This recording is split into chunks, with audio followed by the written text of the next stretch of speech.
नाज़रीन, ख़बर शामिल कयूं था मोरो सिंध मां। City reporter Altaf Soomro ji report मुताबिक़ जनरल मैनेजर प्रोजेक्ट साउथ वापडा हैदराबाद जे अहतीअ में 75वीं योम आज़ादीअ जी तक़रीब कोठाई वई। स्पेशल गेस्ट मोहतरम मोहम्मद मसूद अहमद सुमरो साहिब, जनरल मैनेजर प्रोजेक्ट ॾखण वापडा हैदराबाद, झंडो फड़कायो ऐं शिरकत कंदड़नि खे मुबारकूं ॾिनियूं।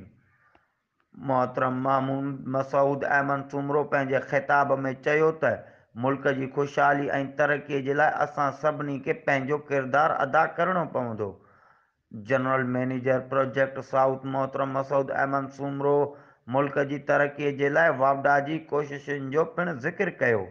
बाद में मोहतरम मसूद अहमद सुमरो साहब वापडा अस्पताल पहुता, जिते हिन बीमार मरीज़नि में मिठाइयूं विरायूं ऐं संदनि जल्द सेहतयाबीअ जे लाइ दुआ कई। तक़रीब में मेन साउथ वापडा जे सीनियर ऑफिसरनि ऐं महेश मुलाज़िमनि जी वॾे अंग में शिरकत।